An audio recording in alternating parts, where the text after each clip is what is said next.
Malaysia ada impian yang besar.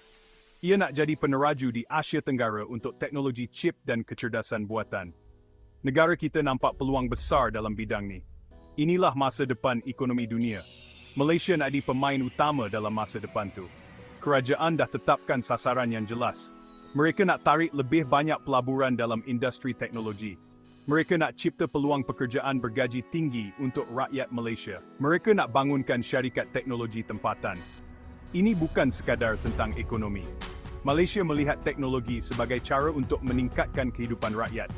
AI boleh digunakan dalam penjagaan kesihatan, pendidikan dan pengangkutan. Ia boleh menjadikan sesuatu lebih cekap dan mudah. Malaysia nak guna teknologi untuk manfaat rakyatnya. Malaysia tak bermula dari kosong. Negara kita ada asas yang kukuh dalam sektor teknologi. Ia dah jadi pemain utama dalam pembuatan elektronik selama beberapa dekad. Banyak syarikat teknologi gergasi dunia ada kilang di Malaysia. Malaysia ada infrastruktur yang maju. Ia ada bekalan elektrik dan akses internet yang boleh dipercayai. Ia ada pelabuhan dan lapangan terbang moden. Semua ni penting untuk industri teknologi yang berkembang maju. Negara kita juga ada semakin banyak syarikat pemula teknologi. Syarikat-syarikat ni membangunkan penyelesaian inovatif dalam bidang seperti fintech, e-dagang dan pemasaran digital. Ekosistem syarikat pemula disokong oleh inkubator, pemecut dan pelabur modal teroka. Malaysia ada beberapa kekuatan yang boleh bantu ia capai cita-cita teknologinya.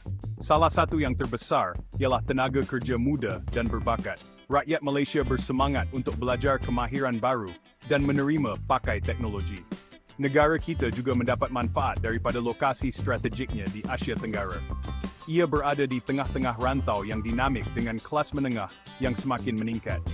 Ini menjadikan Malaysia pasaran yang menarik untuk teknologi. Satu lagi kekuatan ialah penduduk Malaysia yang berbilang bahasa. Ramai rakyat Malaysia fasih berbahasa Inggeris, iaitu bahasa teknologi dan perniagaan. Ini memudahkan syarikat Malaysia bekerjasama dengan rakan kongsi antarabangsa. Walaupun ada kekuatan, Malaysia juga menghadapi beberapa cabaran dalam usahanya untuk menjadi peneraju teknologi. Salah satu yang terbesar ialah kekurangan dana untuk penyelidikan dan pembangunan. Malaysia perlu melabur lebih banyak wang dalam membangunkan teknologi baru. Persaingan adalah cabaran lain. Malaysia bukan satu-satunya negara di Asia Tenggara yang ada cita-cita teknologi. Singapura, Vietnam dan Indonesia juga bersaing untuk mendapatkan bahagian. Satu lagi kebimbangan ialah pengaliran tenaga pakar.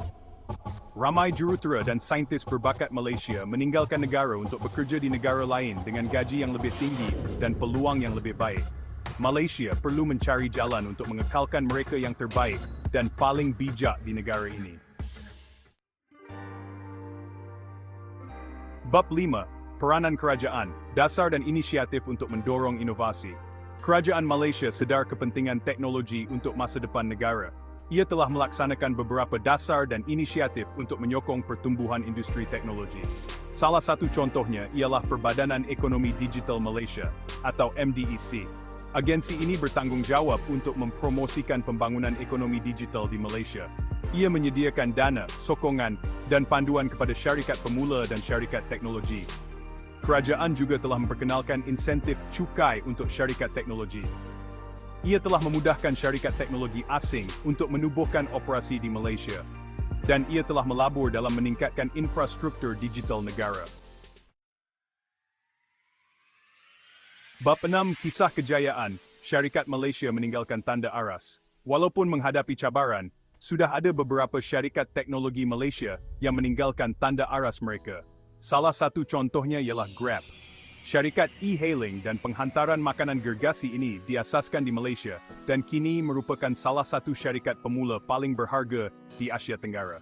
Satu lagi kisah kejayaan ialah Carsome. Platform dalam talian untuk membeli dan menjual kereta terpakai ini juga berpangkalan di Malaysia dan mempunyai operasi di beberapa negara Asia Tenggara yang lain. Syarikat-syarikat ini menunjukkan bahawa usahawan Malaysia mempunyai bakat dan dorongan untuk membina syarikat teknologi yang berjaya.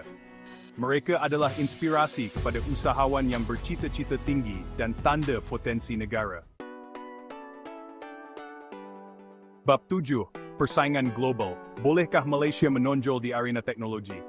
Industri teknologi adalah global. Syarikat Malaysia bukan sahaja bersaing dengan syarikat di Asia Tenggara. Mereka bersaing dengan syarikat dari seluruh dunia, termasuk gergasi seperti Google, Facebook, dan Alibaba. Untuk menonjol dalam lanskap yang kompetitif ini, syarikat Malaysia perlu menjadi inovatif. Mereka perlu membangunkan produk dan perkhidmatan unik yang memenuhi keperluan pelanggan global. Mereka juga perlu tangkas dan mudah menyesuaikan diri. Industri teknologi sentiasa berubah, jadi syarikat Malaysia perlu dapat mengikuti tren terkini. Bab 8. Menarik pelaburan menjadikan Malaysia hub teknologi. Untuk menjadi peneraju serantau dalam teknologi chip dan AI, Malaysia perlu menarik lebih banyak pelaburan asing. Ia perlu meyakinkan syarikat teknologi global untuk menubuhkan pusat penyelidikan dan pembangunan mereka di Malaysia. Salah satu cara untuk melakukan ini ialah dengan mewujudkan persekitaran mesra perniagaan. Malaysia perlu mempunyai peraturan yang jelas dan telus, sistem politik yang stabil, dan rangka kerja undang-undang yang kukuh. Ia juga perlu menawarkan insentif yang menarik kepada pelabur asing. Ini boleh termasuk pelepasan cukai, geran, dan subsidi. Malaysia perlu menjelaskan bahawa ia terbuka untuk perniagaan dan bersedia untuk mengalu-alukan syarikat teknologi terkemuka dunia. Bab 9. Memupuk bakat, pendidikan dan kemahiran untuk masa depan. Malaysia juga perlu melabur dalam rakyatnya. Ia perlu memastikan bahawa tenaga kerjanya mempunyai kemahiran dan pengetahuan untuk berjaya dalam ekonomi digital. Ini bermakna meningkatkan kualiti pendidikan di semua peringkat. Malaysia perlu melahirkan lebih ramai graduan dalam sains, teknologi, kejuruteraan dan matematik, atau STEM. Ia juga perlu menyediakan peluang untuk orang ramai meningkatkan kemahiran dan mempelajari kemahiran baharu. Kerajaan boleh memainkan peranan dalam hal ini dengan menyediakan beasiswa dan pembiayaan untuk pendidikan STEM. Ia juga boleh bekerjasama dengan syarikat swasta untuk menyediakan latihan dan latihan amali untuk pelajar. Bab 10. Kesimpulan, perjalanan Malaysia menjadi peneraju teknologi. Malaysia telah menetapkan matlamat yang bercita-cita tinggi untuk dirinya sendiri dalam industri teknologi. Ia ingin menjadi peneraju serantau dalam teknologi chip dan AI. Negara ini mempunyai beberapa kekuatan yang dapat membantunya mencapai matlamat ini, termasuk tenaga kerja muda dan berbakat, lokasi strategik dan kerajaan yang menyokong. Walau bagaimanapun, Malaysia juga menghadapi beberapa cabaran, seperti kekurangan dana, pengaliran tenaga pakar, dan persaingan dari negara lain. Untuk mengatasi cabaran ini, Malaysia perlu terus melabur dalam rakyatnya dan mewujudkan persekitaran mesra perniagaan yang menarik pelaburan asing. Perjalanan untuk menjadi peneraju teknologi bukanlah mudah, tetapi Malaysia mempunyai potensi untuk berjaya. Dengan dasar, pelaburan, dan pemikiran yang betul, Malaysia dapat mencapai cita-cita teknologinya dan menjadi pemain utama dalam ekonomi digital global.